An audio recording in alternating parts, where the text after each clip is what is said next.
location or your home or business street address. We will run through the chat comments first and then take comments by phone. For those on the phone, please use *9 to indicate you would like to make a public comment. Those on the phone should include your full name, magisterial district, or general location of your home or business. Each speaker will be allowed up to 3 minutes to comment. This meeting is being recorded. It will be made available on the county's website. And we've already gone through roll call, so we have a quorum, and so we can proceed, Chair. Thank you very much, Richie. As you say, we've established a quorum, calling the meeting to order. And the first item after that is to look at our agenda and see if there are any changes or if we'd like to approve it as is. I had a suggestion from Liz Palmer for an item to add to the agenda. Liz, do you want to speak to that briefly? You're on mute. I'm so embarrassed. I forgot to go by my notes, and I'm not remembering. That's okay. I can refresh you. This is the Verizon tower request. Oh, yes. I just wanted to bring this up for so that the Broadband Authority is aware that we're having this discussion about putting a tower in a historic district. And it's going to go to the Planning Commission. I was assuming I would just say a few minutes about it at the end of the meeting. But Bucky, I'll do what you suggest. I wanted to tack it on under new business at the end of the meeting for just a few moments, depending on our time that we have. Okay, that sounds fine. We'll just add it as item E under 7 new business. Okay. If that's okay. Is there anything else to change with the agenda? I'll move that we approve the agenda as amended. Second. There's been a motion and a second. Do a quick roll call. All those in favor, Donna? Aye. Liz? Aye. Trevor? Yes. Waldo? Yes. Bill? Yes. And the chair says yes as well. So the agenda is amended as described. And that takes us to brief announcements by authority members. Donna, you want to go first? Well, the only thing I would say is I'm experiencing what it's like not to have internet when cable gets cut, and hopefully we'll be able to get that fixed soon. But it's indicative of the concerns that many of our residents have as more and more we, both for work, home, and schooling, are doing things at home. And I'm very pleased that ABA works as hard as it does to resolve these types of issues by improving service throughout the county. Thank you. Thanks, Donna. Liz, anything from you? No, I don't have anything. Okay. Trevor? No. Waldo? Nope. Bill? And I don't have anything to add. Excuse me, I do have one thing. I hope to, we are keeping track of all the bills that are being introduced down at Richmond, working with our liaison, David Blunt. And if I get anything from him, I'll just send an email to everybody with the bills. So it may be something this week. Thank you, sir. There's nothing from the chair. And so that'll move us on to public comment. Mike, you had received a public comment by email beforehand, and then we would have anyone from the chat who wanted to speak as well. You want to run with this? Sure. I think for everyone who's on the call, you can type your chat in and then we'll read it into the record. If you do put something into chat, please identify your magisterial district and preferably your street address. That helps us. Then after we do that, we'll go through the comments that people can make live. So I'll go through the list of people who are live with the folks that are tied in through their PC first. And then the 2 or 3 people who are on telephone, you'll do either a *6 or *9 to unmute yourself when I call your number. So the first is a letter that was sent to the ABA board for body public comments. This is from Ken Klautz and Marcel Morel. They are located at 4737 Green Creek Road in Schuyler, Virginia, and that is in the Samuel Miller District.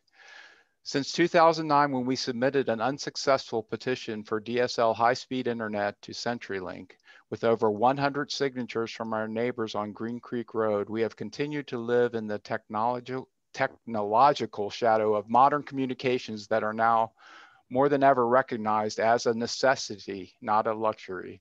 It was with great excitement and anticipation that we heard from Mike Culp, yours truly, in January 2020, that our more recent application for high-speed fiber internet had been approved with funding. This turned to concern when we read that the proposed service would not be available according to the conditions of the application that were approved for funding. As a result, internet service would not be distributed equitably to all residences or serviceable units in the designated area, nor would it meet the stated criteria of the project. The stated goal of the 2020 body program guidelines and criteria was to provide last mile services to unserved areas of the state.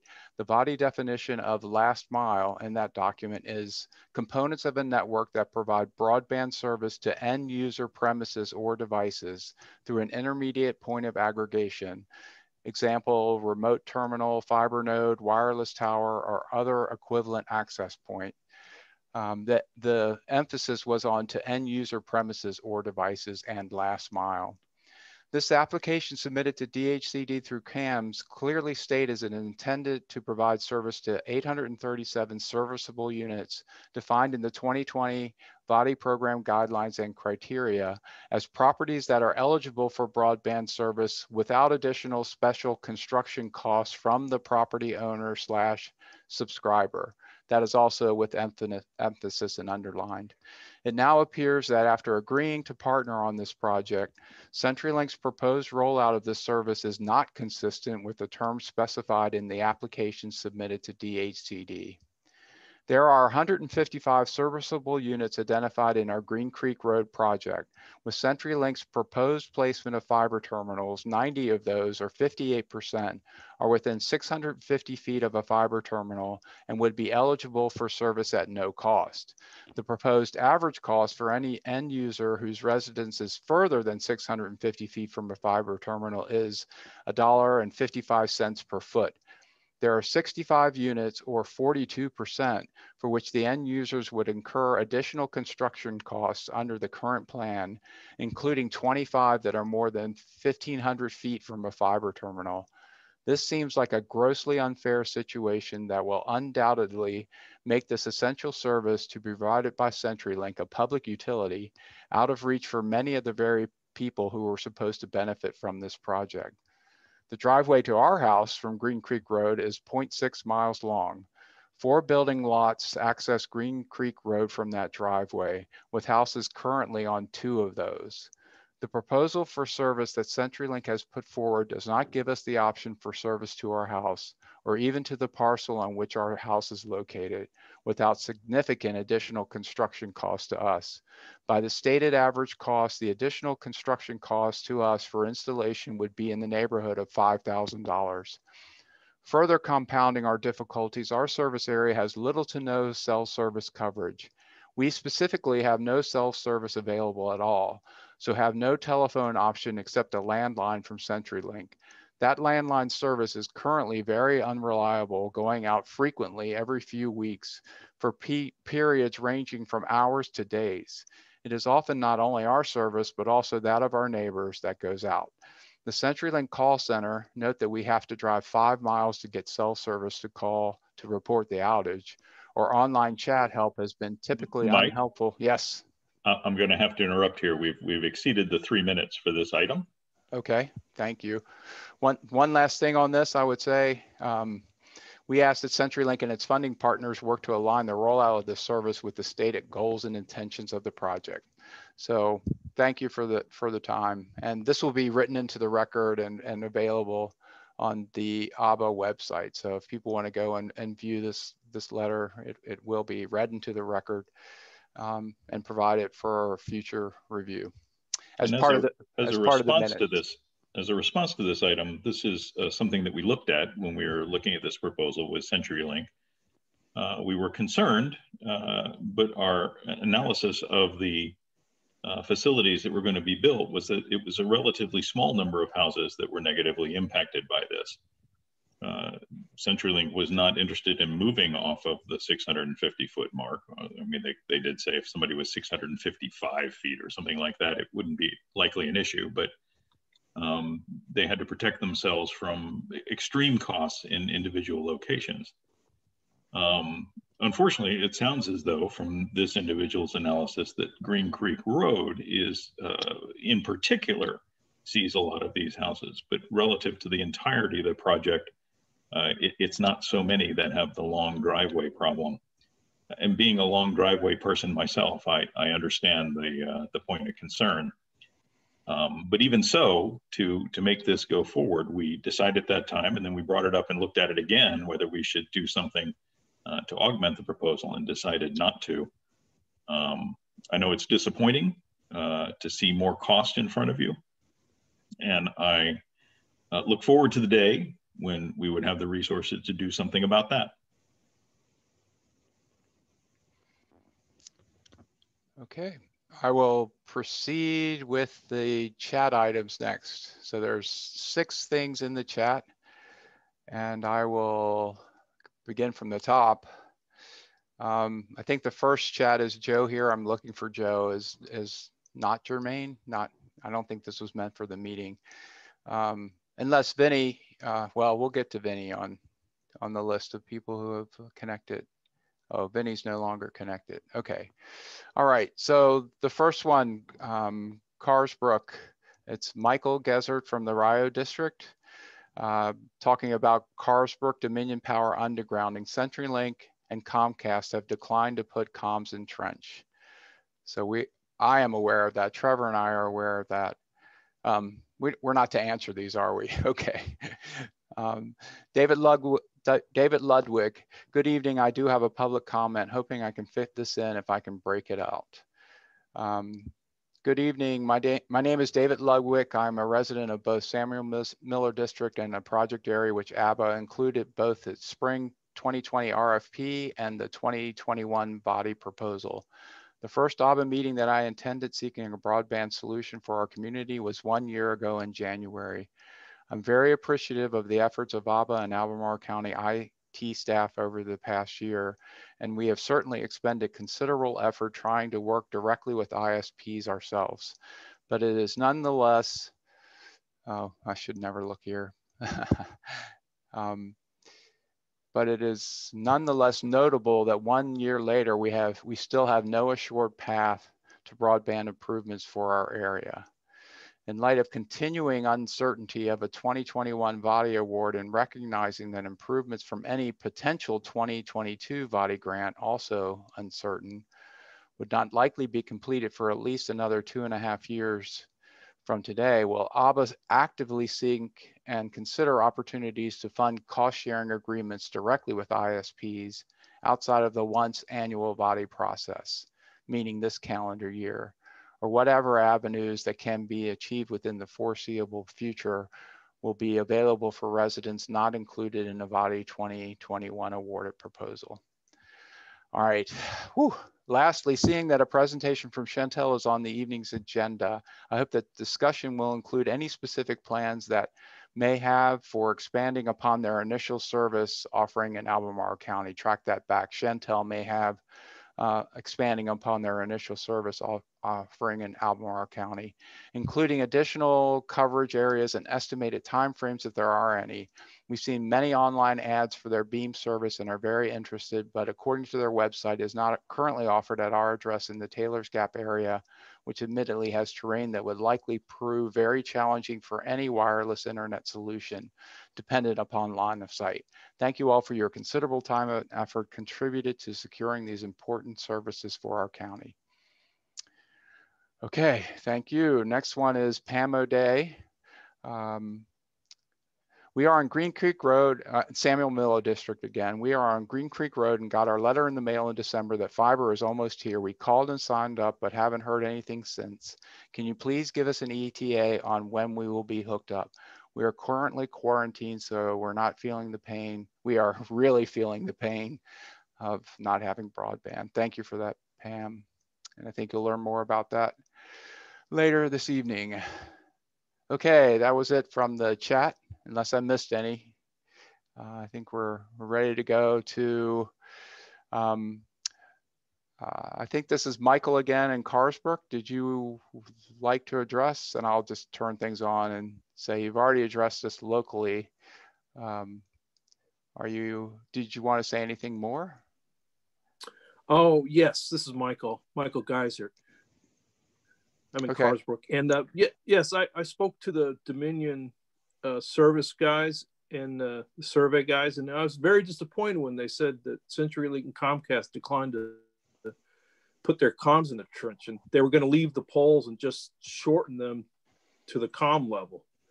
I was hoping we were going to get rid of the poles and actually get better internet service. So I'm very disappointed in this development and hope we can rectify this and get fiber or whatever. Because I have CenturyLink DSL and I have 10 megabits. Okay. All right. Thank you. Thank you. All right. Next, we'll move to Dan Meenan from Chantel, or as a citizen. Would you like to address before your meeting or before your presentation, Dan? I'm sorry, Mike. Mike, have you been getting hand raises from these phone lines? No, that's a good idea. We'll go with the hand raising. They should be pressing star. What was it, Richie? *9 is what I have, and then yeah. So if you're not seeing that, I don't think we need to poll all the telephone numbers. Okay.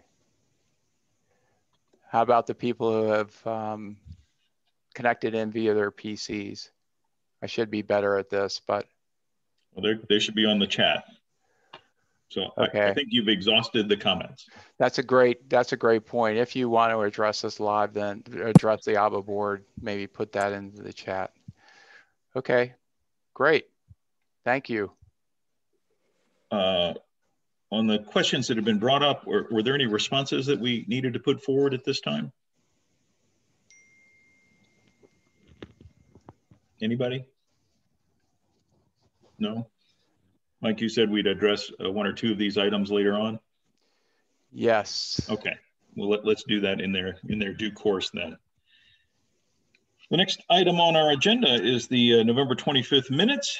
Thank you, Mr. Secretary, for their speedy production. Have there been any substantive changes sent to you since those were distributed? That's you, Bill. Sorry.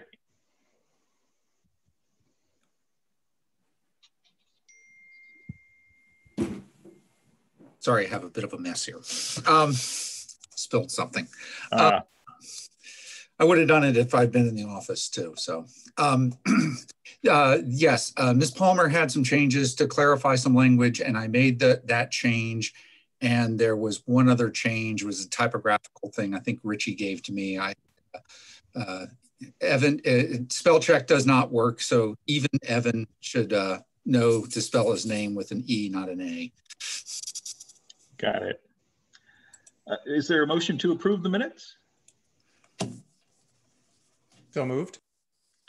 I'll second that motion. Assuming no discussion, let me just run through a quick roll call and we'll see how we vote on that. Donna? Aye. Liz? Aye. Trevor? Yes. Waldo? Still yes. Bill? Yes. And the chair votes aye as well. The minutes are approved. Thank you very much. And that takes us to old business. And specifically, the first thing on that agenda is the VADI 2020 and the 2021 updates. There's been some news there. So Mike, you want to take that away? Yes, the VADI 2020, Derek is online, and I'd like to ask him and promote him to allow to talk. Derek Kelly from CenturyLink has offered to give us an update on the 2020, and then I'll talk some more about 2021. So Derek, I'm allowing you to talk and address the ABBA board. Hopefully you're with us. Can you hear me? Yes. Yes, we can. Great. Good evening, everyone. We have been making some good progress on our 8 projects across the county. The first 2 that are going to hit the sort of finished milestone as far as fiber placement is our Buffalo Hills and our Coles Riding Road projects. So crews finished up placing fiber over the last 2 weeks or so, and they have been in the process of splicing it. So basically every one of the terminals that's along the road, we have to go in and do some splicing in there that we can then pull off and run drops to customers' homes. So that's going to take a little bit of time. So I don't have an exact time frame for when we're going to launch those sites or those 2 sites, but we're hoping it's sooner than later. And then right behind there, probably the next one that's going to finish up Scottsville Road. We've placed about 75% of the fiber for that project. And then our Keene project, that one's only requiring a little over 3 miles of fiber. So I expect that one is not going to take us too much longer. And as of last week, we've placed fiber on at least some percentage of the fiber placement in 7 of our 8 projects. So Hatton is the last one that we have not been able to place any fiber on. We've brought in some additional crews. December was a rough month between, we had the winter storm that came through. A lot of our crews, we had to pull them off and work on some storm recovery with clearing trees and fixing lines that were down, that type of thing. So we lost some productivity then. Last week ended up being a little too wet to place fiber some of the days. And then today, I'm assuming we didn't get a whole lot accomplished with the snow that's on the ground today. So hopefully the weather cooperates over the next few weeks and we can get back to placing 3 to 4 miles of fiber or more from here on out to get these jobs finished up.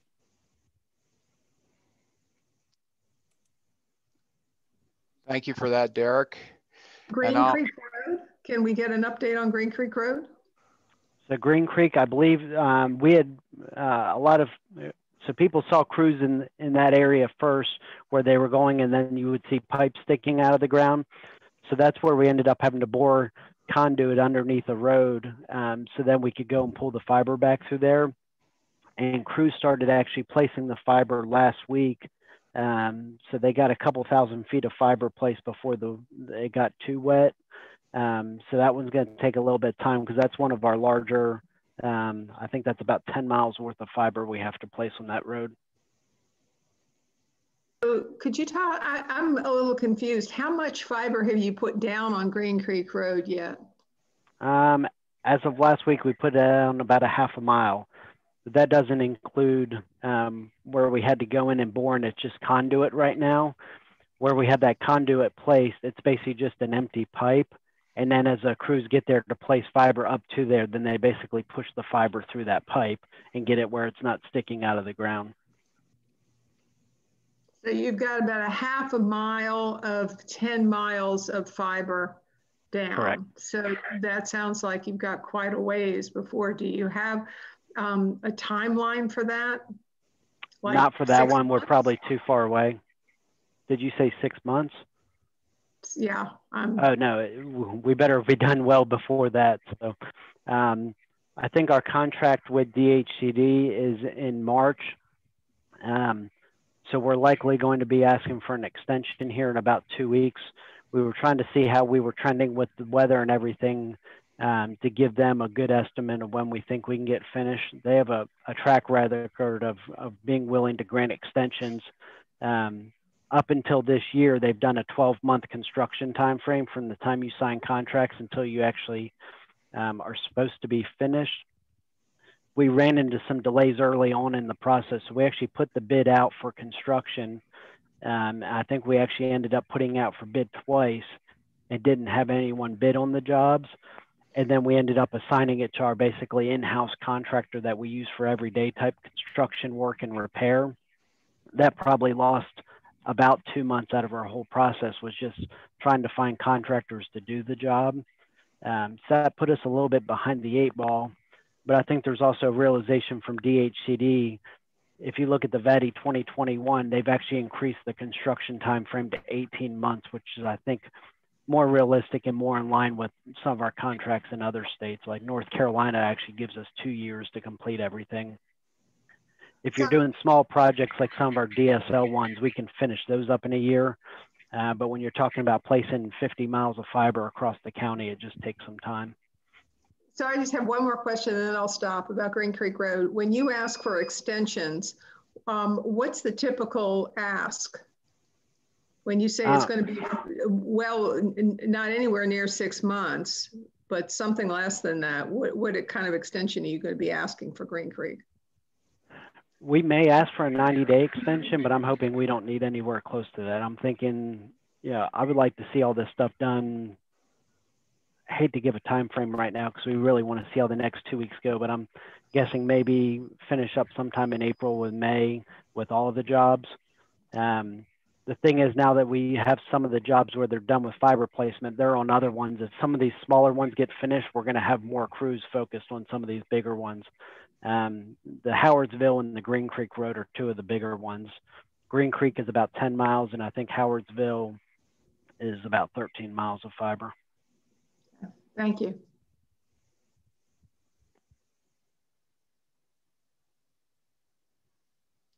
Okay, Derek, is that it for 2020? That is. Okay, on to 2021, unless there's other questions. Any other questions from the ABA board? Nope. On 2020. Okay, 2021 has caused a lot of concern, and I just want to clarify a couple of things that are going on with that application. You know, first, we have submitted 10 project areas in the application. And RDUF, when the awards were announced in early December, there was more overlap than originally thought. So RDUF became a very competitive reverse auction that went 19 rounds total.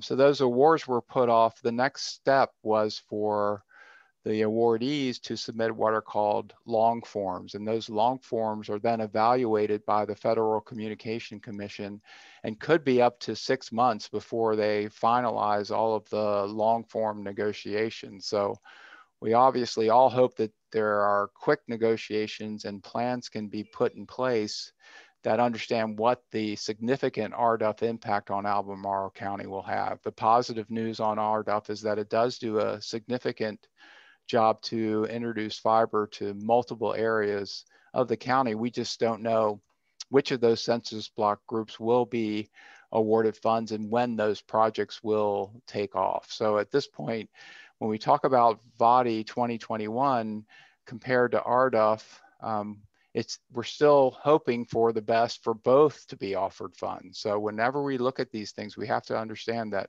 the best case scenario is that both are offered funds. With the VOTI 2021 application, one of the things that the DHCD has asked us to do is rescope, meaning anything that has RDUF funds offered, we temporarily or perhaps even permanently remove the areas that are RDUF funded. So if you realize there's two different things we're managing. One is hoping that RDUF gets awarded and those census block groups will get funds. And then the VOTI rescoped application will also be offered funds. And together it does a significant amount of work in Albemarle County to bring fiber to every premise. So the negative is, you know, if RDUF funds aren't accepted, our VOTI application goes in without rescoping. So then we're waiting to see whether that'll be awarded funds. That's a positive in itself, but there are some other RDUF areas that we would like to see funded. The second and the most detrimental would be if neither of the funding offers come through. So if RDUF is not awarded and accepted, and VOTI 2021 is not awarded and accepted, we're in dire straits. So I just want to make sure everyone understands that, you know, the likelihood of one or both being awarded is still high. We just have to go through a process to make sure we do all that we can to make our next big deadline, which is February 8th. And once that is done, we'll have a lot more information. So the February 24th ABA meeting, we're going to have a lot more information about where VOTI 2021 is headed, as well as information on, hopefully, where the RDUF plans will fit into our long-term plans to get fiber to every home we can in Albemarle County. So thanks, that's my VOTI 2021 update. Any well, questions? Just to interject, Mike, I think we all saw the news that the state had awarded about half of the VADI 2021 funds. Yes. More or less. And so we're in the rest of the pie because we weren't in the first half. Correct. And that's because we have the RDUF overlap. Yeah. Exactly. And do we need any more clarity from DHCD with regard to any VADI resubmit, or do we have all of our questions answered and we're ready to go? Well, that's another reason to bring Derek back on. We've gone through 2 meetings with VADI, what are called technical assistance meetings. And Derek is in the process of putting together the actual rescope, which I'm estimating there's probably 500 locations that are RDUF applicable, meaning those that are taken out of our VADI application will likely be funded by RDUF. So Derek, you want to comment on that a little bit? Yeah, and the overlap's a little bit less than that. So the total overlap is it's less than 400. It's somewhere around 380. So the Jones Mill Road project, we had to remove, I think, about 3 homes from that. In the Box Holly Taylor's Gap area, we had to remove about 25 or 30 homes. And then the largest impact is in the northeast corner of the state or county. We had to remove a little over 300 homes from there. So that, we called it our Campbell Cobham project, but it was about 1,200 homes in the northeast corner of the county, and that's going to go down to 922. So the total project scope is still close to 1,700 locations. So it's still a good project. And actually, I think the odds of it getting funded go up a little bit because some of the areas, oh, and I apologize, I forgot about Buck's Elbow. Mm-hmm. Buck's Elbow was 48 homes, and about 75% of that project area was overlapping with RDOF. So we ended up having to remove that project. That was the most expensive cost per location that we had in our application. So the rest of our application got slightly better because we didn't have those homes that were over $7,000 a home to get to. So I think our application is still competitive, and we're working through some of the financial piece of it on our end, and hopefully we'll get get that back in the next couple of days and get it submitted well before the February 8th due date. Mike, does this change the finances from ABBA's point of view in terms of the additional monies that we're proposing for this? As chair, I think that's a likely discussion item with the board. And I think it needs to happen either tonight or before February 8th. So just to bring the ABBA board up to speed, our application for VADI 2021 not only was the largest application for funds that the ABBA board or Albemarle County has submitted, it's also the one that had the most contribution from the ABBA budget. So we had $640,000 applied as contribution from the locality. So the way VADI works, there's the contribution that comes from the ISP, there's the contribution that comes from the locality, and then there's the request that's made toward the state to help fund.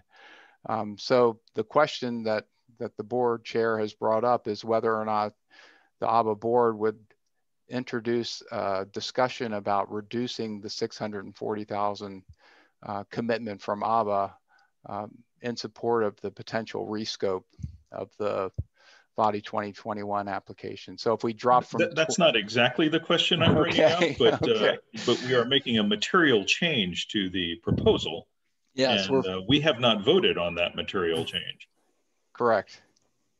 And I don't have those details in front of me. Do you? I can find them, Chair, certainly. Let me suggest that the Broadband Authority has not had the opportunity to review these details yet. So let me ask the sense of the board. Is this something that we'd like to, get materials and have a chance to review? Is this something we want to talk about today? Is this, et cetera? Trevor? Well, I guess I'll state it. Just an assumption that I had from experiences on working in other, not with broadband, but in other areas where we have kind of matching grants with the state for construction projects. If a project is descoped, then the contribution that the county would make would on a prorated basis be descoped. So using that as a backdrop, I assumed that would be the case here.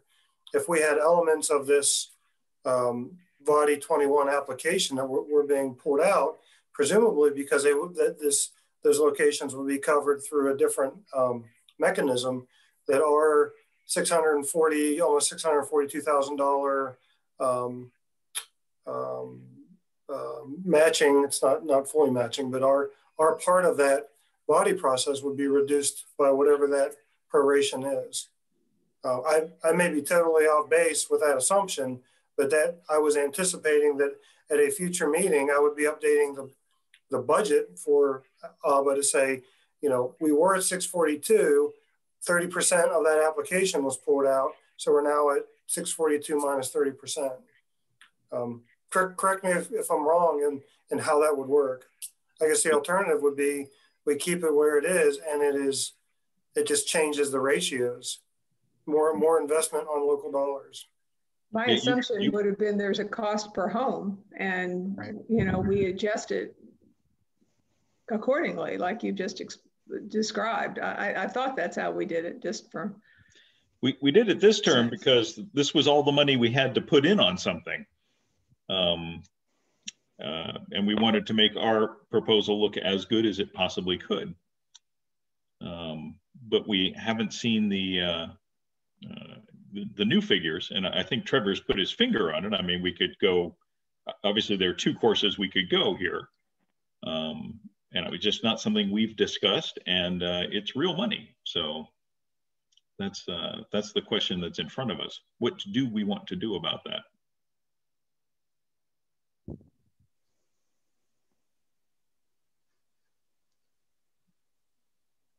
Mike, can you comment on your experience and recommendation that we may want to consider? Well, the first is, would we stay the course with our investment? On a cost per house basis, that our investment actually would go up. Does that make it more likely that even though it would be a reduced scope through VODI, it would be a higher chance of success for approval? Yeah, there's two things to comment on. Thanks for that, Trevor. Thanks for all the good discussion. Two things to consider with the VODI application cycle. Yes, they're looking at a percentage that the locality provides to help offset the state cost. So the more money a locality can bring to a application, the more likely it is going to be funded. So that's the first thing that's in front of us. And then again, the correct assumption is we're still in the process, CenturyLink is still in the process of identifying the number of serviceable units that will be in the final rescoped application. So I really think it comes down to two simple choices that the ABA board can direct staff to do, considering we have a February 8th deadline. And that is, we can either go with the entire amount, knowing that that's going to make the entire application much more competitive. So it's going to give us a stronger leg up. Or we can go to the, as Supervisor Palmer has indicated, we can go to doing the calculation. This percentage of the application has been rescoped, so we need to take that percentage out of the 640K contribution. So we have those two choices. We can either leave it as is or go with the serviceable unit count being an equal percentage of drop in the Broadband Authority's contribution. So those are the two things that I would ask the board to consider. My initial reaction is the more competitive we make the application, the more likely it's going to be funded. However, there is that option to do the reduction based on the percentage of serviceable units that have been removed. The other thing to point out about the Rural Digital Opportunity Fund, the RDOF fund, is that it doesn't do as much funding per serviceable unit from my calculations thus far. And I would go to the experts, but just to be aware, it's not a same. In other words, there's a certain amount of money coming through RDOF But there seems to be more money that would be applied through the body application. Well, anyway, let me stop you there though, because we don't control the RDOF fund. That's right, exactly. No control over that. What's the dollar value we're talking about here? $640,000. Sorry, I mean, how much less? What's the delta? If it's no longer costing us $640,000 because of areas taken out, how much more are we talking about putting? Is it $1,000? Is it $100,000? I did a quick math, if I'm allowed to speak. Yes, Derek. Sure, thank Derek. you. So I figured the contribution per home is $308. So if we're somewhere around 1,700 homes now or locations, it'd be somewhere in the ballpark of 525,000. So $115,000 if you wanted to follow that train of thought. I would just, caution it's the county's money. So, I don't have a vote in it, obviously, but, to Mike's point, do you want to try withholding that and then there stands a chance of not getting funded?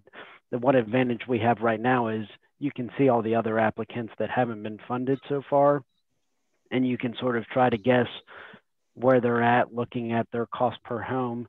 There's still some that are cheaper than us and are larger than us, and then there's others that are more expensive. So, it's a little bit of a rolling of the dice, because there's a project out there with almost 9,000 homes, and their cost per home of what they were asking is a lot less because it was a fixed wireless application. And then you have, a couple that are in the 1,500 to 2,000 home range. We don't know where they're at after the rescope, but their cost per home is slightly more. So it's a roll of the dice either way, but I feel really good about where our application is if we were able to hold at the 640. Thanks, Derek.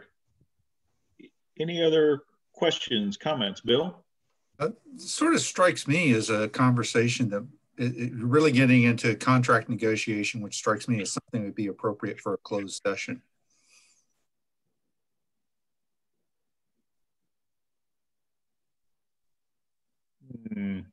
Mr. Deloria, would you like to weigh in on that? I think Bill's point is well taken, that if the authority wants to go into closed session to discuss negotiation and bargaining, we are talking about financial interest of the authority and of taxpayers. So that would be appropriate. If the authority is interested in doing that in this meeting, I can certainly pull up a motion and let me get you to hold that thought. Let me ask the rest of the board members, do we want to discuss this further in an offline setting, or are we at a point where we sort of think we know what we want to do and could move forward? Donna? I could move forward into a closed session. Into a closed session, okay. I could also, I have a lot of questions, and I'm sitting here actually before Bill spoke about wondering what I can and should ask in a public session. All the more reason we should move to a closed session then. Richie, if you could work something up, we'll pick that up later in this agenda. Is that okay? Or do you have something right away? I don't have anything right away. I'd had some issues connecting to the county's database earlier, but I've received a message that that's been corrected. So I have to see if I can link I'm at home today, so I have to see if I can link. I feel like I can get it in 10 minutes. Is that okay? Let us move on, and we will come up, if that's acceptable, we'll come back to this issue. Yeah, Waldo? I'd just like to ask, is it plausible for us to take this up at the end so that the people attending are not left staring at a black screen? I think that's a prudent discussion point, and that's what we'll do. Thank you. So with that said, let's continue on down our old business agenda and go to item B here, the ABA financial report. How appropriate. Mike, can you pull up the agenda and Sure, scroll to the second page, please? Will do. Hold on just a minute, everybody. This will be quick. Okay. Make sure I'm doing this is right. just what's in the agenda packet, right? It is. Yeah. I'm going to share my sound and share my screen. Okay, hold on. So you should be seeing the agenda now? Yes. Okay, now if I page down, come on, work, please work. Why are you not paging down? Okay. Okay, there it is. Thanks, Mike. You're welcome. Everyone's full of suspense now. There's no change in the budget from the previous report. It was good practice. We did learn that CenturyLink will bill us in one invoice on the VADI 2020 project.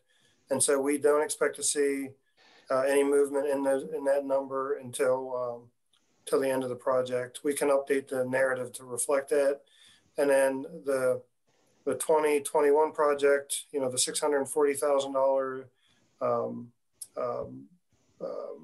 submission from ABBA to the state is what we'll talk about in closed session. So this will be part of the monthly report. Really no changes other than learning that we won't be billed until the end of the 2020 project for that line item.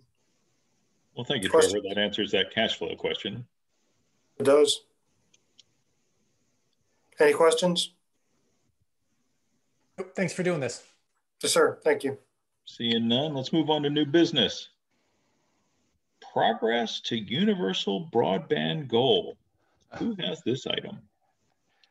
That's me, Chair. It's a brief item just to indicate that there's an ongoing discussion that's happening within county staff regarding Jeff Richardson's presentation to the strategic priorities that the Board of Supervisors has set. So we're working toward a February 17th presentation, and Trevor Henry has a lot more information about that, but we don't need to go into too many details on that one unless there are questions. If I'm not clear, I think the ABBA board had an initial proposal that was put together. We are moving forward with that proposal. You directed us to work on moving forward with that proposal.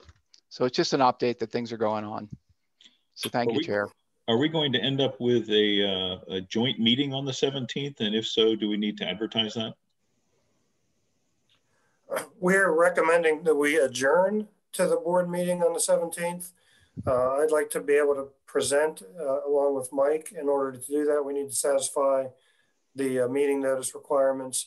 I would not characterize it as a work session between ABBA and our Board of Supervisors, but simply being able to legally present. Our attorney noted that we should adjourn to the meeting. And as Mike indicated, the recommendation that has gone to the county executive through the budget process is in line with what the framework that was presented to ABBA back in November. So pretty excited to get this out into the board's hands for a discussion here in a couple of weeks. Okay, very good. I have a question about this.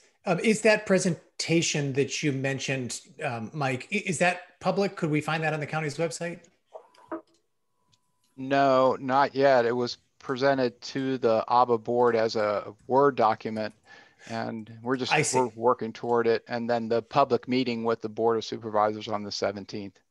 Okay, great. I thought it might be some different presentation. Thank you. Okay, you're welcome. So if there are no more questions on this item, then we'll move on to the next item, ongoing meetings with ISPs. That's mine as well, Chair. Just a brief update for the ABBA board that we continue to meet with ISPs on a frequent basis, but we've started a process of working with them, asking a set of questions that are relatively consistent, depending on where the ISP is, trying to identify planned work areas where they're going to be working in 2021, as well as asking some general questions regarding how many subscribers do you have in Albemarle County and what is the top tier service level, things that we generally need to help us understand where the ISPs are, and hopefully they're able to share with us where they plan to go. I think that's important for us to gather to make this broadband lookup map that I'm going to show in the next item that gives us a little more future, looking toward the future a little better, a little easier for the citizens. So I think that's the purpose of meeting with the ISPs, and we'll continue to meet with them and try to get more information that makes our public lookup map accurate. That's it for that. If there's any questions, please let me know. I've sat in on a few of those and had the opportunity to just ask what their appetite is for, building out the whole county, as opposed to what do you have planned for next week. And it's been an interesting, different kinds of feedback from that. And as we get more data, I'll be prepared to speak to this group in a little more detail. Next item is the public lookup map and the broadband survey discussion. Are you going to demonstrate? Yes, there you are. Okay, thank you. Thank you, Chair. This is new business item C, and it's the public lookup map and the broadband service survey discussion. This agenda item purpose is to demonstrate the public lookup capability. Now this is in draft mode, so it's not available to the public yet. So just so you know, what I'm about to show within the browser framework is not available to the public yet. We are seeking Albemarle Broadband Authority to publish with communications and public engagement. So to put this out on the web for public engagement, we will go through the process of making sure that our communications and public engagement office approves it of content. And thus far, what they've seen, they've agreed with. So it seems like it's on its way to making it happen. After that, we'll add it to the Albemarle Broadband Authority web pages. And we'll follow that, or at least the discussion would be, should we follow that with a community project to have the community members submit new surveys and maybe even go a little bit further and put some additional general questions specifically about equity and affordability. Do you think you have an equitable access to broadband, and can you afford the offers or the services that have been offered through your individual providers?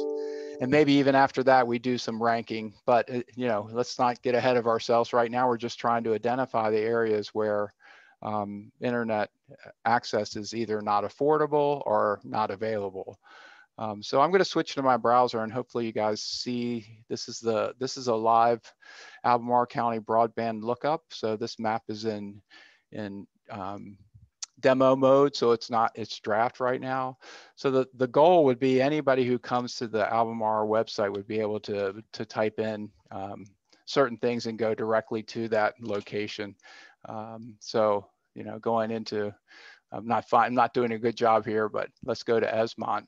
So we go down to Esmont, and you can see it drills right into the specific road area.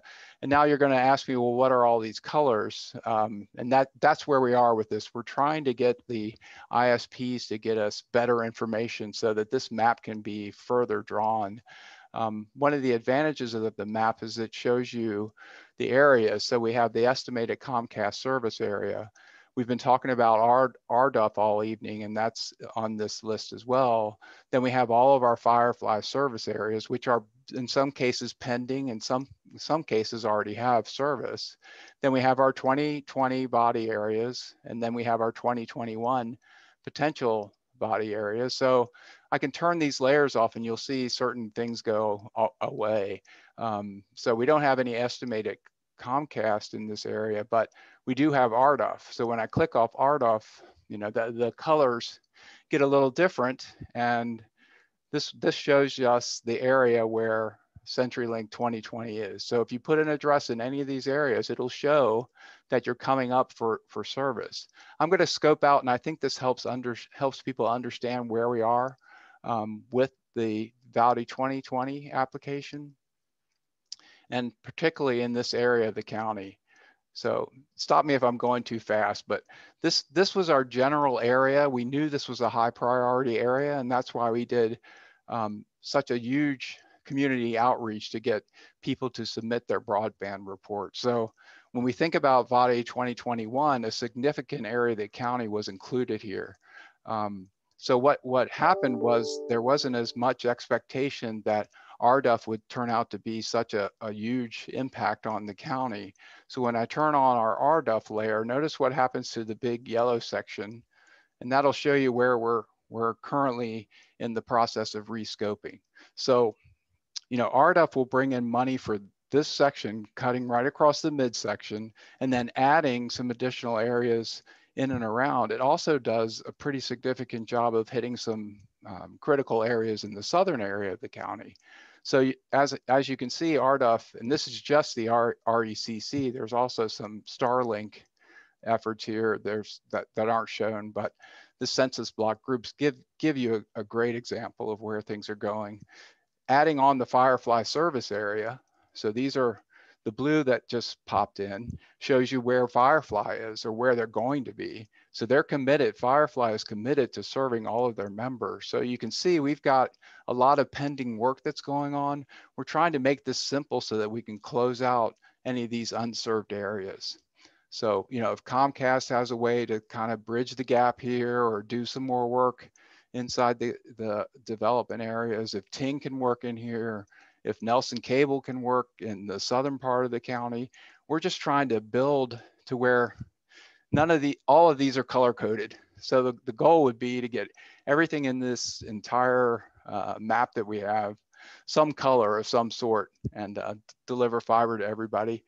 And that's essentially what the lookup map will do. Hopefully it was a quick demo, and you guys have any questions, I'm here to answer them. This is great. Well, thank you. Thank you, Waldo. Just a quick analysis of this that I have to give credit to John Noreen and Damon Pettit.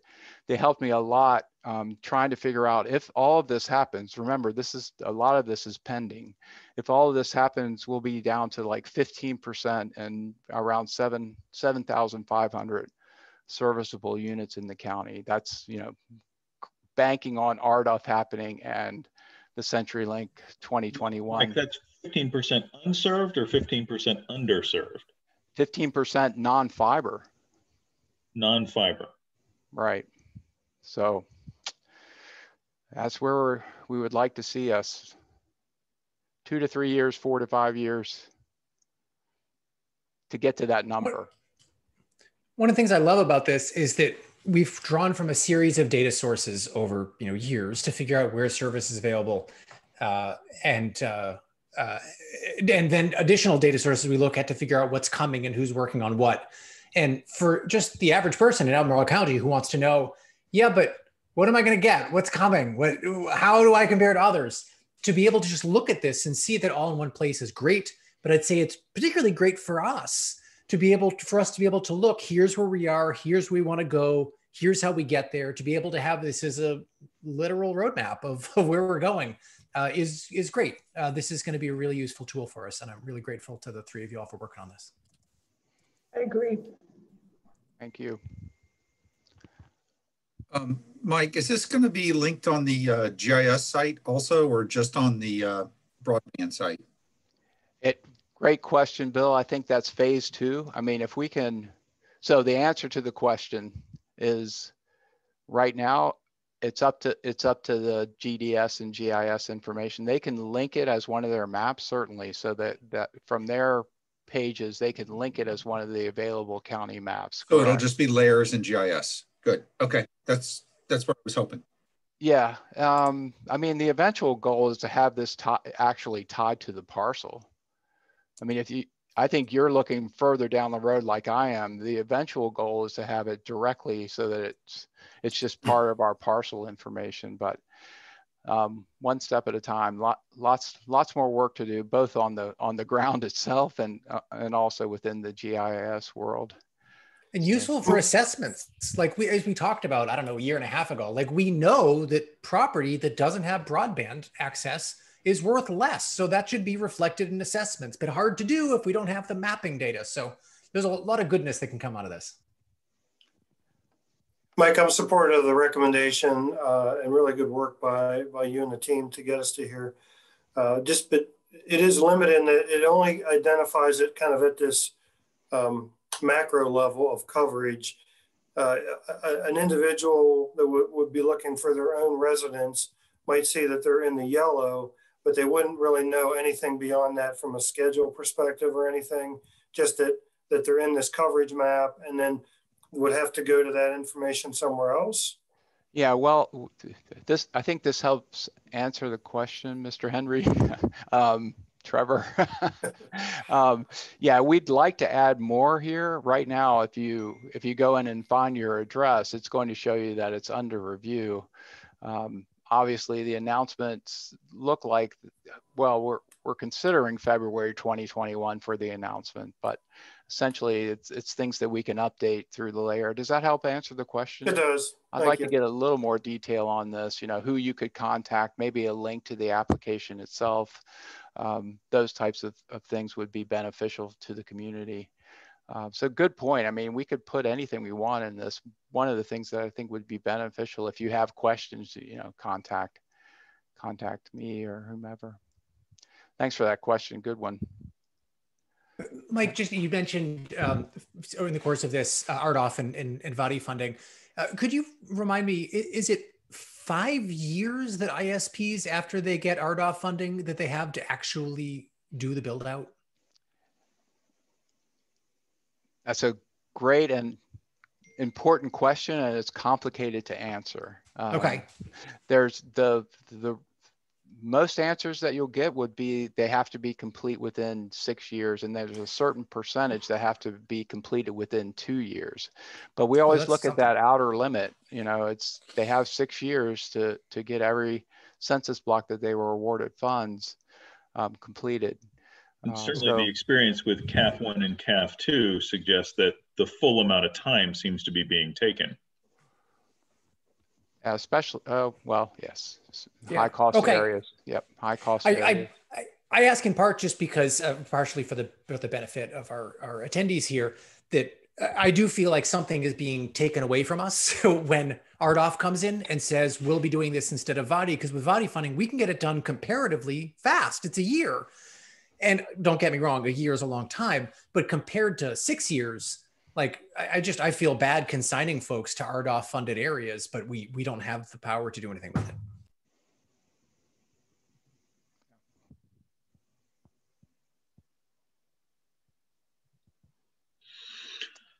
Mike, you've got some more here.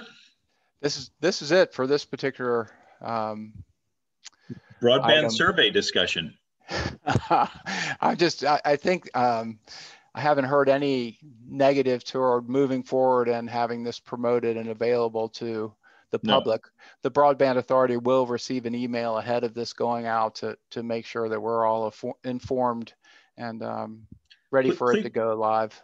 Please make sure that your tool is labeled for what it is. It's not really, you know, broadband per se, it's more fiber. That's good. That's an excellent point. It does only show the potential hybrid fiber coax and fiber connection. So excellent point. I should just put fiber in here in the title of the map. No, fiber and hybrid fiber. Yeah. Yep. I can also just note the comments from Supervisor Price that there should be a layer or a graphic for the existing coverage. And maybe that's in there. It's just not in the picture. Yeah, actually, I think Bucky may have just explained it, because I was noticing, I know there is coverage down in the Woodridge area that does not appear on the map, but Bucky's comment, the difference between fiber versus broadband. Right. Gotcha. Thank you, Trevor. I appreciate you bringing that up. I think if the map can cover all types of service that's available, recognizing that there are variabilities between, say, you know, wireless, using your cell phone as a hotspot versus broadband versus fiber, it actually would show, I believe, that we have greater coverage overall through the county than this map would indicate based solely upon fiber. Yeah, that's an excellent challenge, Supervisor Price. Don't need to thank me. Mike, let's push forward. We got miles to go before we sleep. We do, and I appreciate everyone staying on top of this with me and staying on the meeting, especially those who are waiting patiently to see the Shentel Beam presentation. So without further ado, I'd like to move on if that's okay. Yes, sir. Okay, no more questions. So I will do a little slideshow now. So let me know if you see the slideshow. You should see this nice screen here. All right. Yep. Okay, moving forward. So we're going to go past this guy.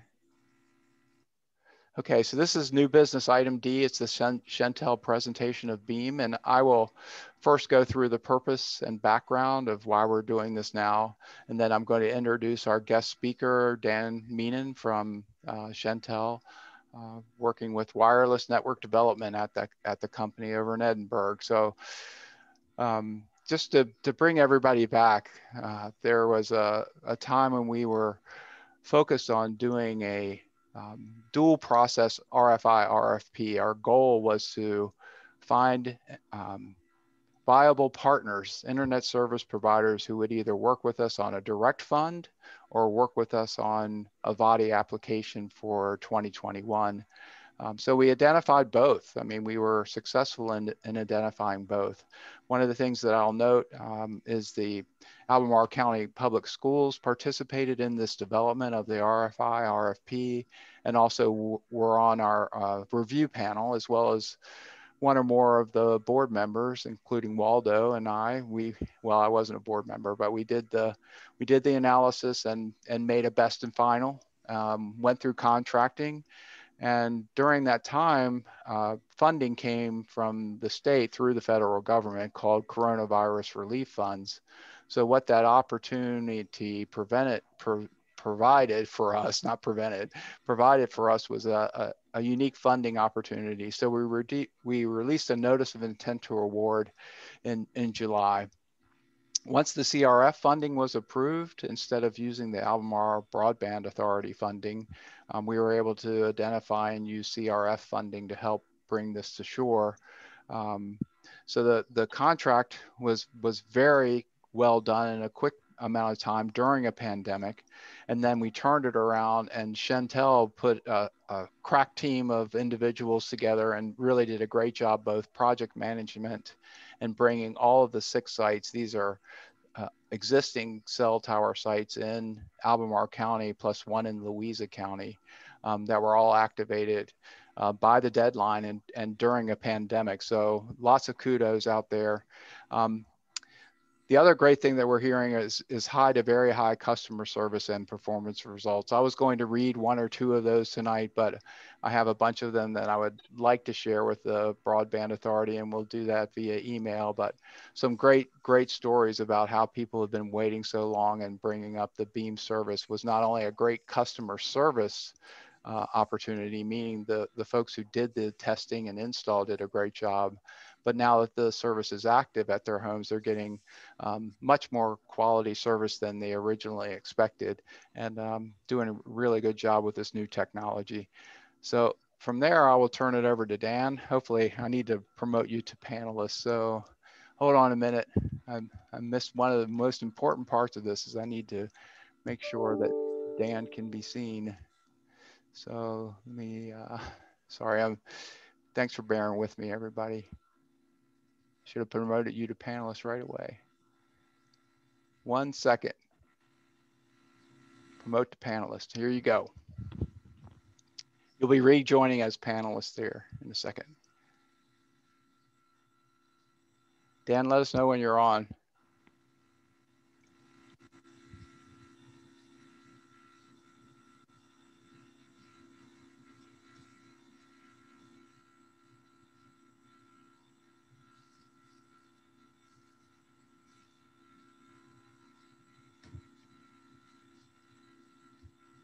Thanks for bearing with me as Dan rejoins. I don't see him back in yet. So I have him listed as a panelist. He's just has no video, and he's there. He's muted. He's there and muted. It's possibly stepped away, not realizing he was up next. Let's hope that's not the case. Dan, you might be muted. Good evening. Can you hear me? Okay, Yes. thank you. Yes, sir. Thanks for joining us. Yep, thank you. Hey, Mike, thanks for the nice words. I want to Okay, sincerely thank you and the board for your leadership and support through this process. We're very excited about this new beam launch in Albemarle County. Okay. Before I get into beam, I want to share just a little bit about our parent company, Shentel. Shentel was founded as a co-op way back in 1902. Essentially, a bunch of farmers in rural Shenandoah County got really mad at old Ma Bell because Ma Bell wouldn't build them a local telephone network. So they got together and they built it themselves. We'd like to think that spirit still holds true today. Shentel's vision statement there at the bottom, I think really inspires a lot of people. We will ensure that rural communities have access to the same level of telecommunications services as those found anywhere else in the US. Today, Shentel is a diversified communications company. We have over 100,000 broadband customers, whether it be cable TV, fiber to the home, or commercial fiber optic sales.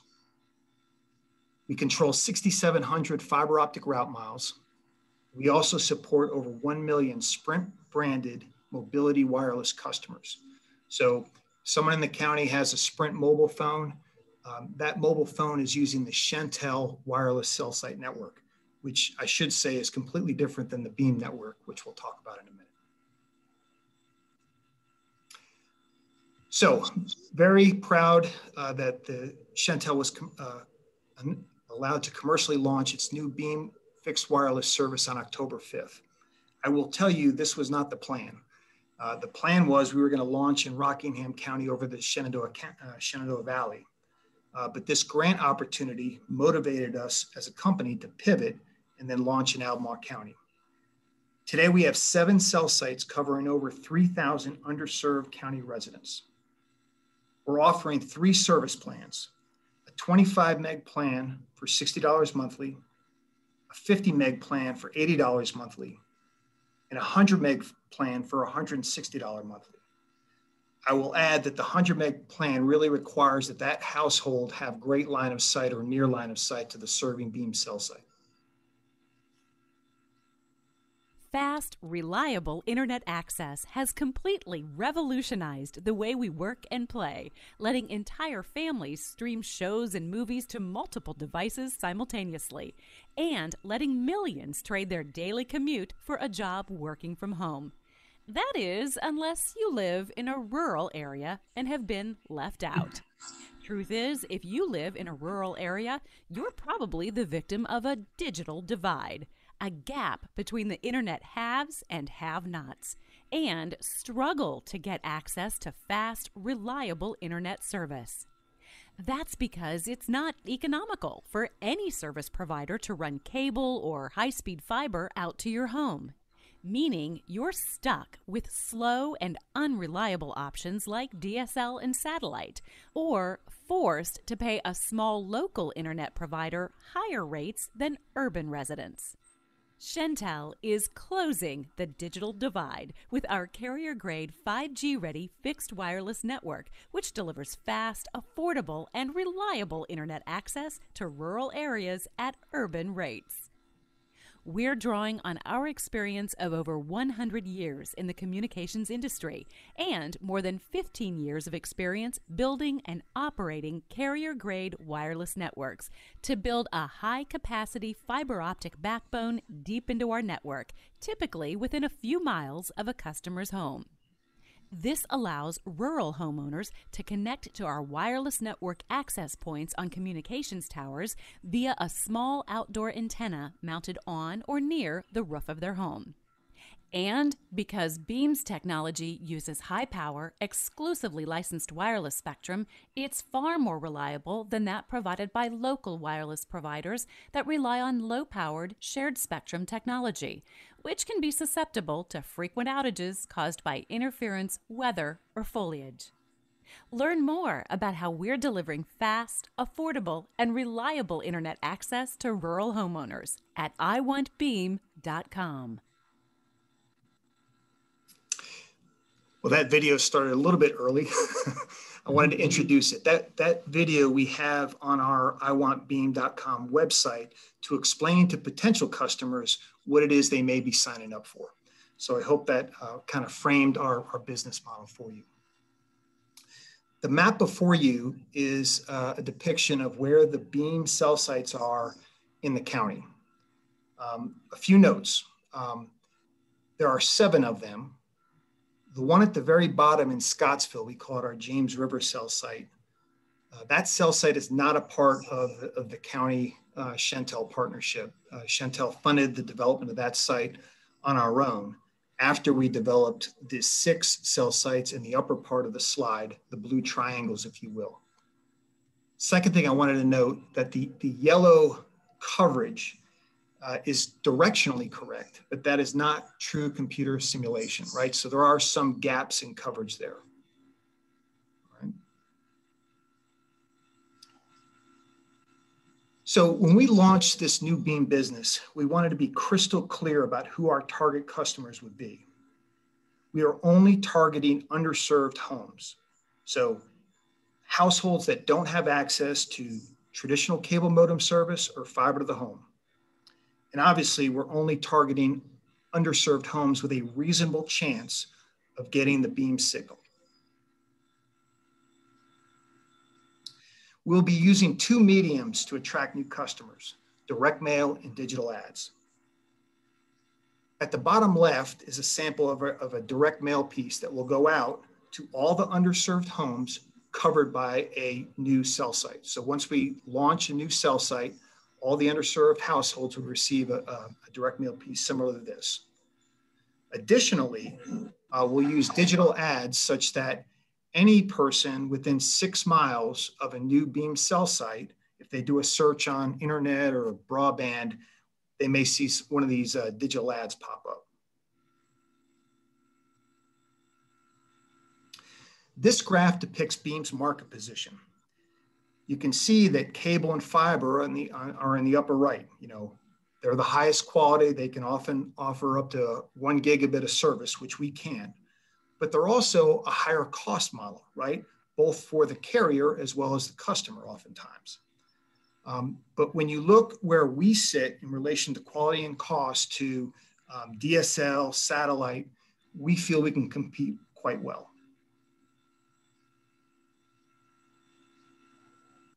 So these next several slides, I wanted to kind of take you through a day in the life if you were a prospective Beam customer. So if you got to our website, you would plug in your address of your household. Our website would say whether or not your household was a good candidate for Beam service. We would schedule an installation at that point. On the installation day, one of the Beam technicians would come out to the house, and after he or she greeted the customer, we would take a few minutes to walk around the property and perform a signal test. So this Beam technician has a long telescopic mast with a Beam antenna at the top.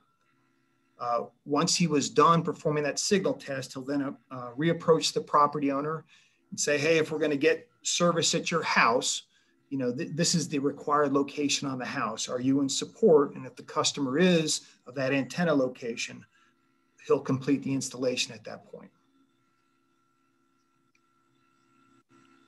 So this next slide is a picture of what a permanent Beam antenna installation may look like. More often than not, the Beam antenna, which sits about 12 inches by 12 inches, a mini pizza box, if you will, more often than not, these antennas are located right near the eave of the roof. But every house is different as it sits in relation to the serving Beam cell site. There are some houses that, you know, because of dense foliage or with the way they sit in the lay of the land, that antenna may be up on the crest of the roof. Sometimes line of sight is so great, it can even be further down lower. From that antenna, you will see an Ethernet cable that comes down, and then behind that bush, there's a junction box where we break that Ethernet cable, attach to the house ground, and install another Ethernet cable into the home to a Wi-Fi router, which you see there on the right. That Wi-Fi router is included in the monthly service plan, and customers can have up to 2 of these if they require a second one because the house is large or thick walls, whatnot. So this is what a Beam cell site may look like. This is actually our Crozet cell site. The tower was built, I believe, by AT&T many years ago, okay? Beam attached just below the AT&T mobility antennas. You can see on this next slide on the right, with a close-up, the AT&T antennas are white, and then just below that are the Beam antennas, and you can see they're comparably low-profile attachments to existing towers.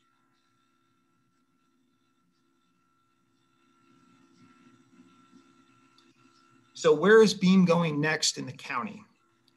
Well, again, all the yellow areas are what we provide coverage to today. The areas in green are what we call search rings. There's 4 of them today where our engineers have identified significant pockets of underserved homes. And now my site acquisition team is out looking for existing towers on which we can attach. I will tell you that 2 of the 4 of these search rings, there are no existing towers that are suitable for the Beam service. So that would require a new tower build, which requires exponentially more capital and a lot more risk and speed to market delay.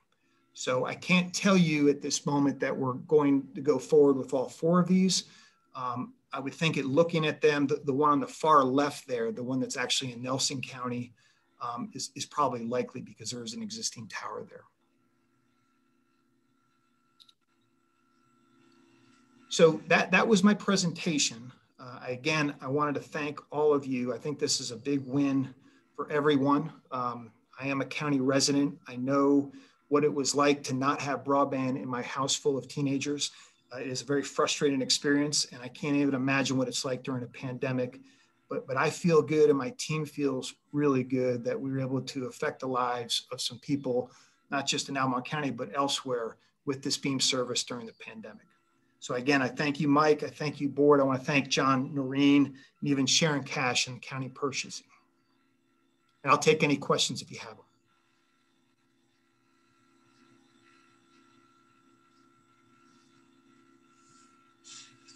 Great presentation. Thank you, Dan. Appreciate it. I have a question. Are you glad you did it? Like starting in Albemarle, all this, was it worth the trouble? Well, Waldo, as I'm sure you know from your background, when you launch a business, you learn things, sometimes painfully, right?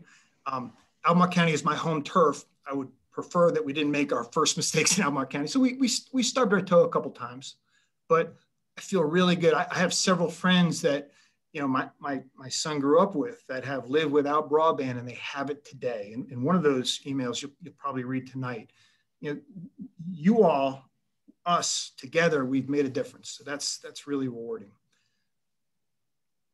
And I didn't say this, but we now have over 60 customers, Beam customers in Albemarle County today. We really just started marketing the service, you know, in late December. So there's exponential growth on the horizon. Thank you. Good to hear. This is Bucky. You mentioned in the slides 50 megabit per second download speeds. What kind of upload speeds do you see? Yeah, so that is a bit of a challenge with fixed wireless. So the 25 meg plan will offer up to 3 meg upload.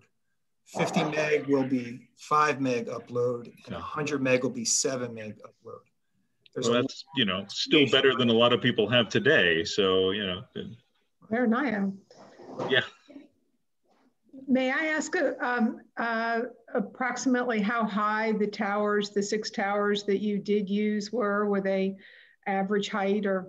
Right. It's a great question, Supervisor Palmer. 5 of the 7 sites that we attached to in the county were developed before the current wireless policy, right? So they're comparably much taller structures, oftentimes with high elevation to start, right? Like the Advanced Mills Tower like the airport tower there off of 29, right? So the Crozet Tower and the Scottsville Tower were a bit atypical. Typically, we can't get enough underserved homes passed with shorter towers to justify the cost, okay? Does that answer your question? Well, it does, but I'm actually curious if you remember the average height. I know now we're doing 10 feet above the, the Right. reference tree, but I'm just curious if you remember that. I can find out from. No, I'm gonna get you an exact number. I'll email it to Mike, but all of our antenna locations were well over 100 feet. Okay. Yeah. Thank you. So high average.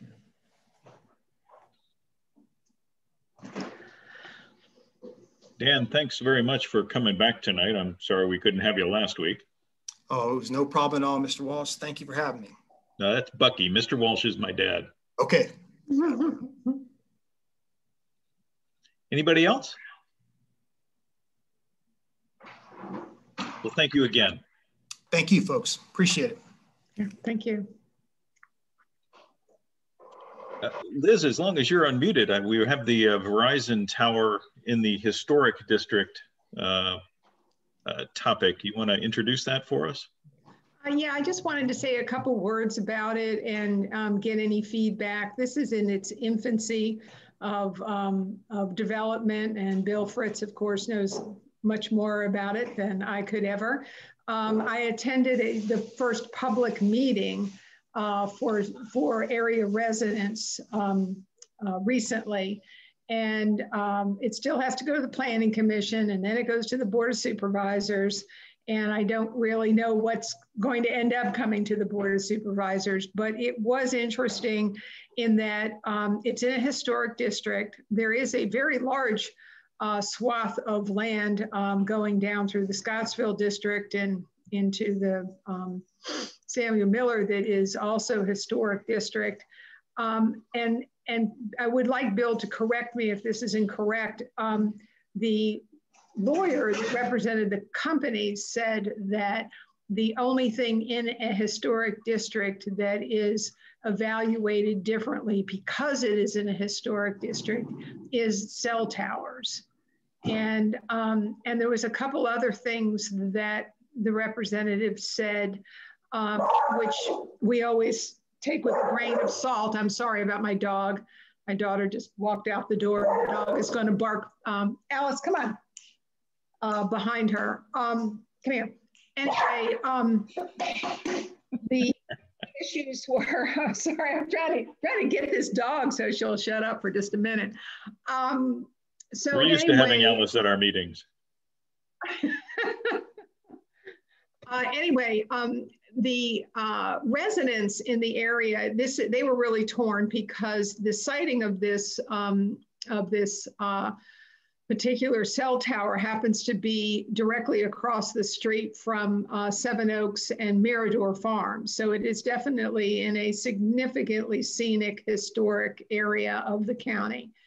And the residents, some of the residents were, of course, concerned. They wanted cell phone service, and some of the residents wanted to maintain the character and wanted it elsewhere. But some of the things that the applicant said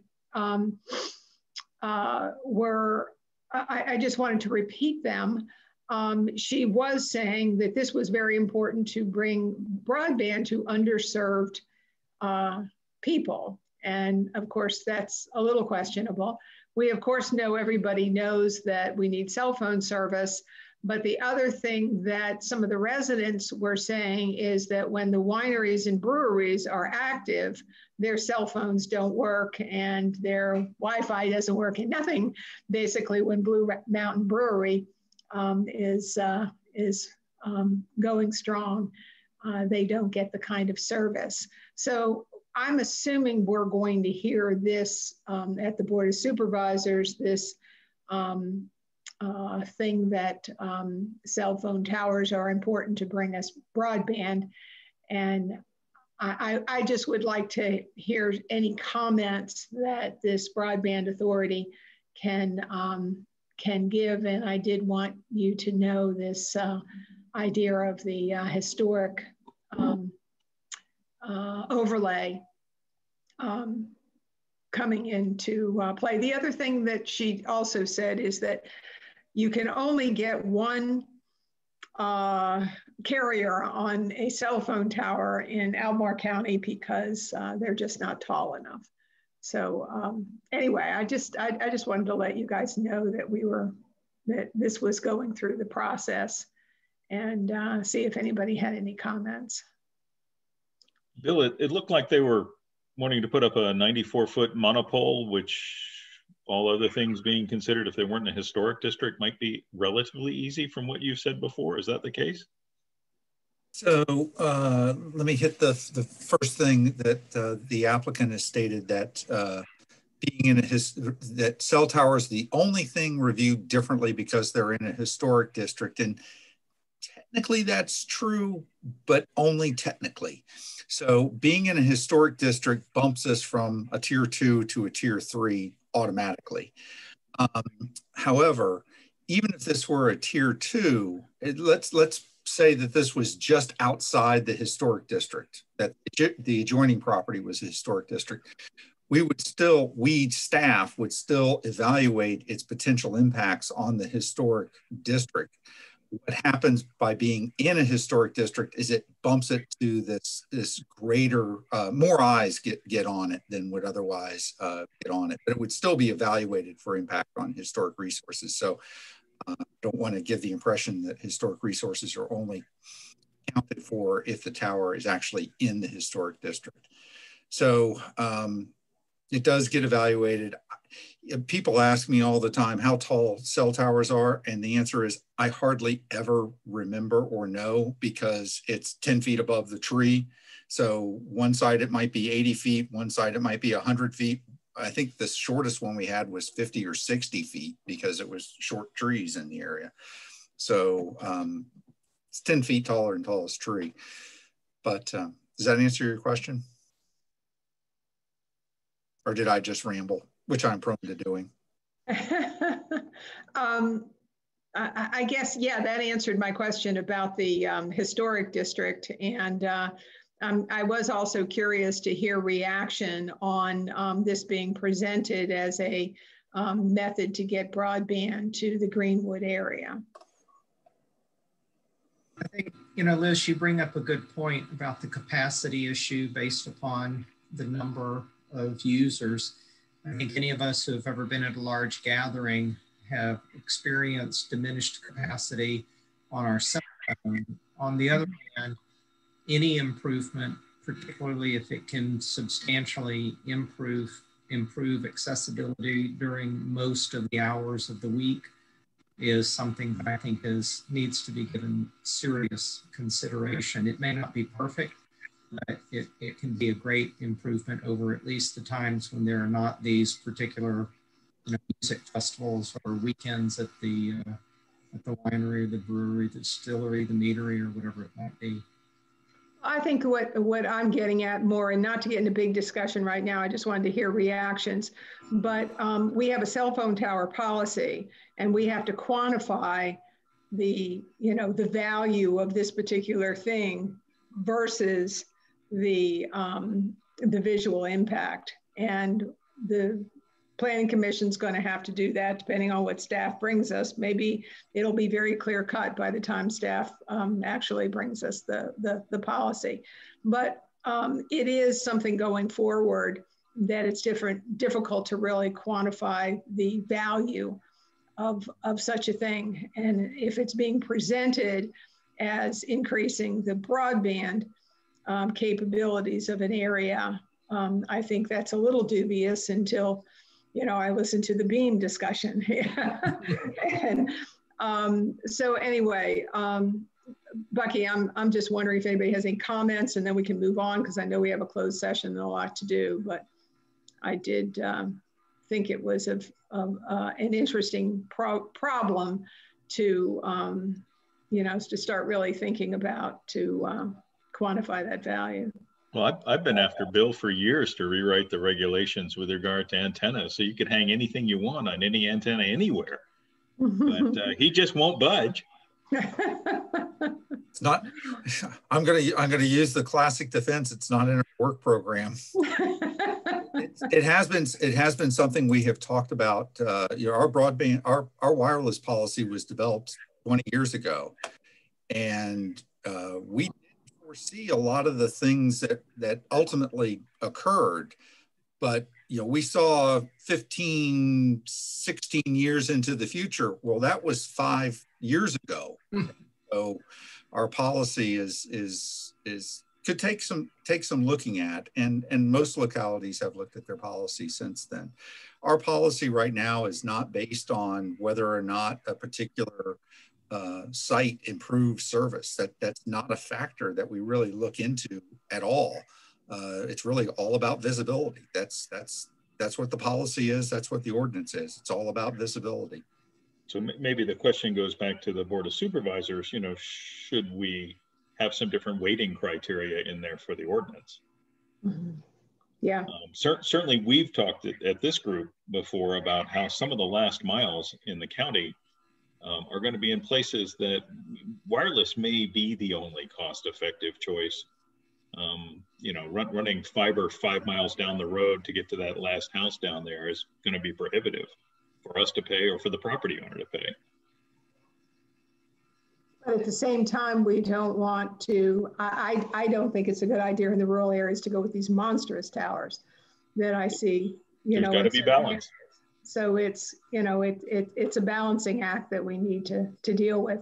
And what I found when I was listening to this discussion on this cell tower across from Mirador is, how do you quantify that good? Because it's a sales pitch right now. Bill, it's a very interesting comment that the increasing the service level is not really a factor. And that suggests opportunity for us to, not us, but for the board of supervisors to consider whether they want to make that a factor as opposed to just visibility. Agree. Work on it. It's just a resource restricted thing, as right. We've talked about. Mm-hmm. Right. Okay. Well, thank you very much for indulging that. Well, you're not. It's an important conversation, so it's good information. Thank you. Thank you all very much. Richie, you were holding a piece of paper a minute ago. I felt really positive about that. Well, it wasn't the paper you wanted.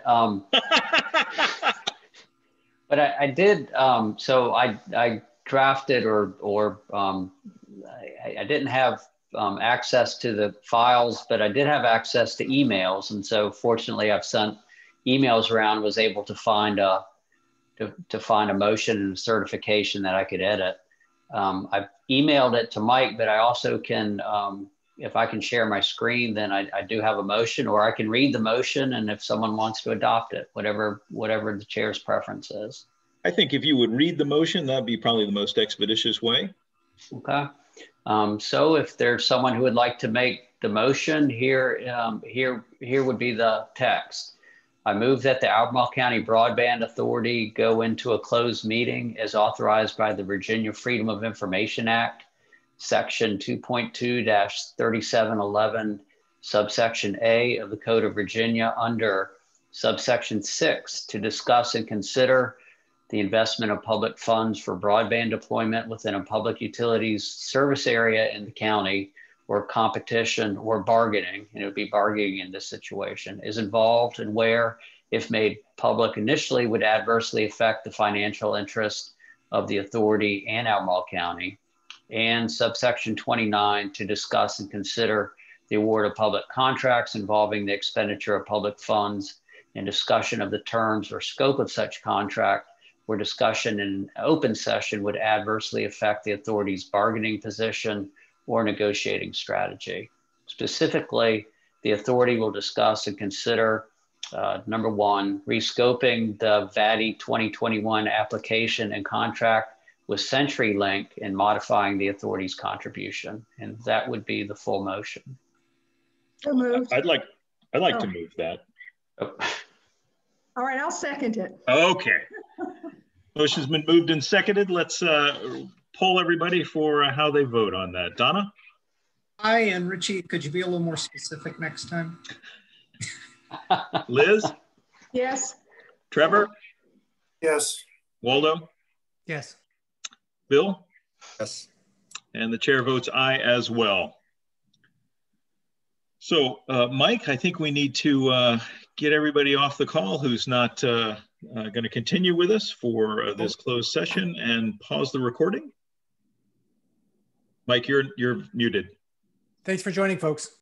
Yep. Thanks everybody for joining, and I'm going to gradually remove people as I pause. So thanks again, everybody, for joining. Great session for the public. So a lot of people are leaving, so they're taking my job away from me. I'm pausing recording. Thank you. We are now recording. Thanks, Mike. And Mike, are attendees able to join in? If they click on the link, they'd be in? I'm watching it, but no. Yes, they would be. You're right. Okay. I mean, at this point, I've got to watch the attendees from now until the end. Well, I mean, they can join in if they want now anyway. Okay. Yeah, I see what you're saying. I had to do both. Okay. The answer is yes, Richie. Yes. Okay. So we need to certify the closed meeting. And so the motion, if someone would like to make it, would read, I move that the Broadband Authority certify by recorded vote that to the best of each director's knowledge, only public business matters lawfully exempted from the open meeting requirements of the Virginia Freedom of Information Act and identified in the motion authorizing the closed meeting were heard, discussed, or considered in the closed meeting. So moved. Second. Let's do a recorded vote then. Donna, how do you vote? On that motion? Yes, on that motion. Aye. Liz? Aye. Trevor? Aye. Waldo? Yes. Bill? Yes. The chair votes aye as well. Now, is there a motion to continue our funding level for the VADI 2021 program? I would move that the board continue the funding for the VADI 2021 at the $640,000 level, despite a change in the number of units that may be serviced. Second. Thank you very much.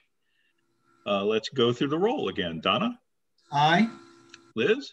Yes. Trevor? Yes. Waldo? No. Bill? Sorry, Bill, didn't hear you. Yes. Thank you. And Bucky votes yes as well. So the motion carries 5-1. And I thank you all very much for staying on to listen to this. Thank you very much, Richie, for getting us in and out of that so expeditiously. That exhausts our agenda. Is there anything else before we adjourn to the meeting on the 17th?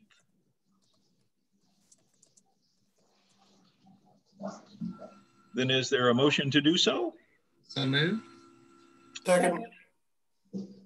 So this is a motion to adjourn this meeting to the meeting of the Board of Supervisors on the 17th. All in favor, say aye. Aye. Aye. Any opposed? Thank you all very much. Sorry for the late hour. We've covered good ground. Bye-bye. Thank you. Bye. Bye, folks. Bye. Be well. Bucky, you run a great meeting. Richie, you do great short notice. Mike, as always, the detail you provide. And Bill, thank you also for your comments as well. Trevor, Thank you. good job, and I love your snowman behind you. Thanks. See y'all later. Thanks, everybody. Bye. Good night.